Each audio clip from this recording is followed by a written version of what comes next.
So today we are going to be making a stop sign variable when stop sign clicked by just making a by just creating a variable and using our brain and some scratch tricks. This will help us to detect when the stop sign is clicked, like right now. When the stop sign is up, then you'll see that Scratch Cat's got this position, but when we click stop sign, you can see that Scratch Cat goes to this position right here. So now you can also use this in your games to let me just put that there, to make it so that when you click the red flag right here, the stop sign right here, then it shows a thanks for playing splash screen, something like that. So yeah, let's get right into it. And hello everybody, it's AC3, and today we are going to be making a stop sign click block. Well, it's basically that, it's not included in Scratch, so we're going to make it ourselves. So first go to scratch.mid.edu as always, and then just click on the create button right there. What happened? I accidentally clicked Scratch instead of create. Well, anyway. Okay, let's get to it then. Alright, so it's not actually one block, it's actually many blocks clumped together to make this. So we're going to make this cat switch its costume when the flag is clicked. When the stop sign is clicked, because that's what we're here to do. We're going to make it go to the first one. Alright. Now, you're probably asking me, how do you detect the stop sign? That is impossible. Let's do a forever loop right here. And yeah, as you can see, and you click the stop sign, nothing happens. It just stops everything.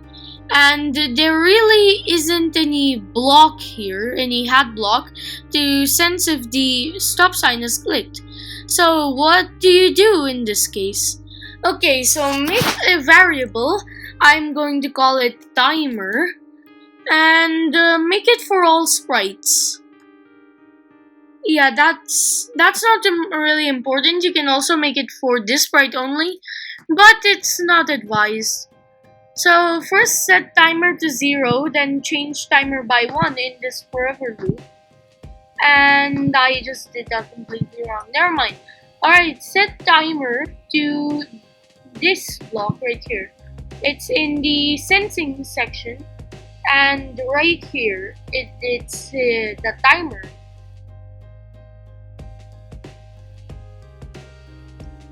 Well, you drag this onto here, and if you put the timer right here and timer variable, you can see that it's exactly the same. And now that's going to be useful, because you see, whenever I click the stop sign, the timer's still going. However, this timer variable right here, that's not going at all. So what you do is go to the event section and bring out this when loudness is greater than 10. Oh no. I'm gonna stop it.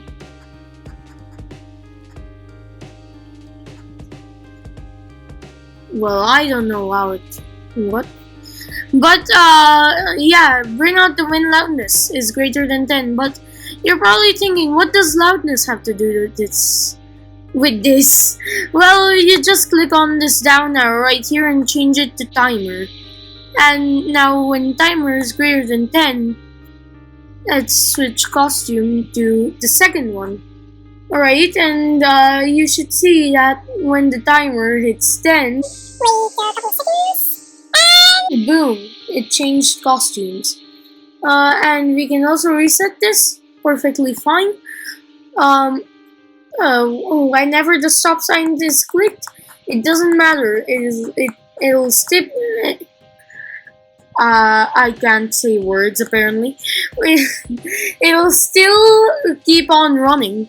So if you do timer is greater than this timer variable, then you should see that whenever the stop sign is clicked, yes, it doesn't actually stop the whole project, even if you click it multiple times. But as you can see, Scratch Cat changes its costume, and that's really nice because what we've got here is basically a when stop sign clicked block. And that's it, guys. Leave a like if you like the video, of course, and leave a dislike if you dislike the video. That'll make me sad. But yeah, okay. Okay guys, that's it. Goodbye.